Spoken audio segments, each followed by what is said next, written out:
All right, talking about disadvantage and you know where you're from. Over the weekend, we saw the chairman for NCIC, Ole Kaparo, release a report of, where there's a certain percentage of public office jobs within counties is supposed to be not more than 30%. And Bomet and Nyamira top the list, with Bomet having 97.1 of jobs occupied by the local ethnic, the majority ethnic community in that particular area. Where are we going wrong, Noah? This issue of inclusivity, for a long time, many people thought that it was a reservation of the national government and the national body politic.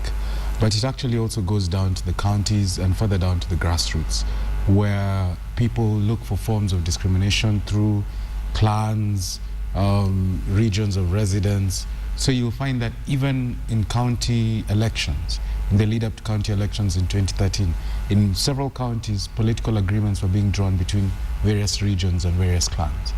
That this clan will become the governor, people from this region will take deputy governor, from this region, senator, that kind of thing, and women's rep and so on and so forth.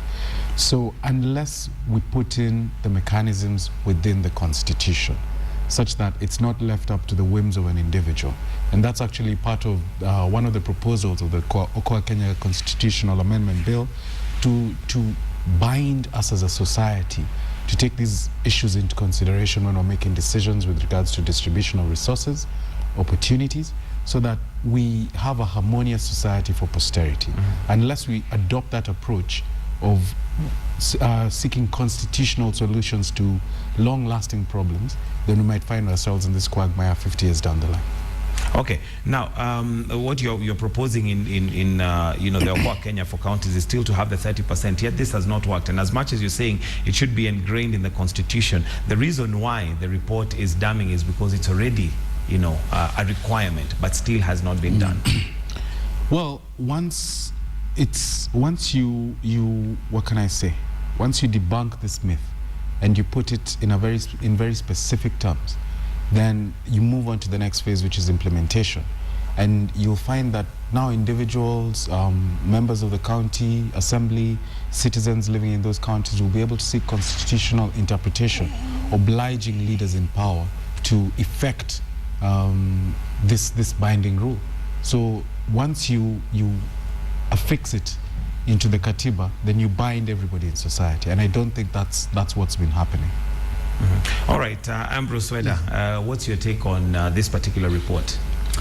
I think it's what will bring us down as a country is negative ethnicity. The national cohesion levels are very low. For instance, I know my governor in Machakos appointed a minister as a minister of Asian origin, and a called luminary, or called Kenya luminary senator, is on record as saying, you have given our seat to a Muindi. You can see how deep some of these things are. That report is damning. It requires us to take action, because part of the ignition keys that made us fight in 2007 was negative ethnicity. This is our land. These Luos are here, these Kikuyus are here, these Kisis are here. So it is that deep. And it is being enhanced deeply by devolution. I would say those are the few negatives of devolution. You go to Kisumu, if you make a Mkamba chief finance officer, it will be either just on the basis that we can't get another person. Otherwise, you'll be told, go to Machakos or Kitui. It's that deep, and it is dangerous. And your leaders who have been in government longer, the prime minister, the deputy, they should take it as a lead that we need national cohesion, not criticism all the time.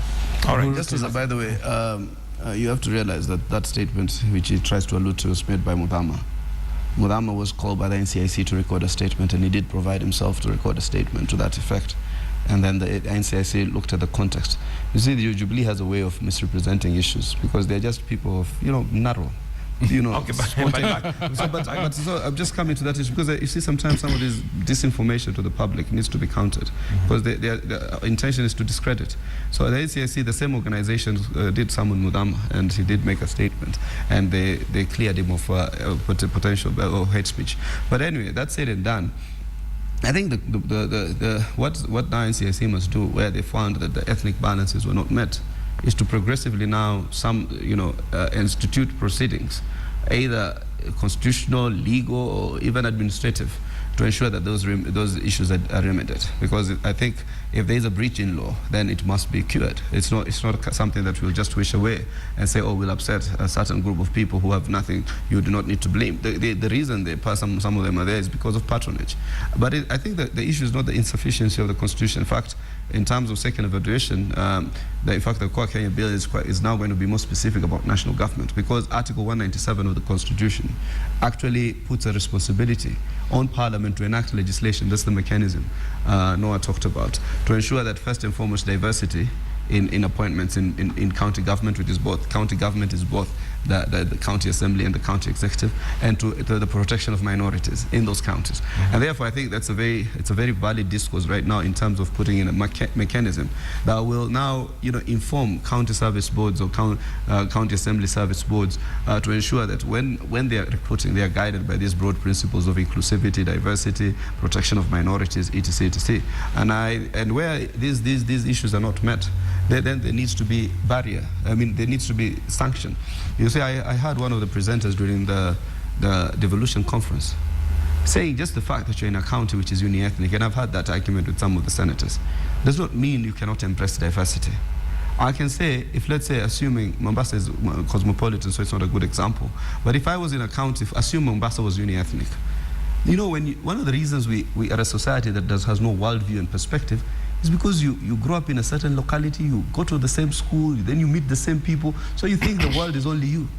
So what happens, if I was in an administrative position where you are in a uni-ethnic kind of county, it serves the aims of diversity and world perspective to tell Michael, you're from Nairobi or you're from wherever you are, come here and work with us so that you also will learn from you. We share perspectives. In fact, that resource person said, it is fallacious for any governor to imagine that he can get all the capacity from his county. In fact, any governor who is worth being called governor should have at least taken a bit of expertise from across the diversity of counties.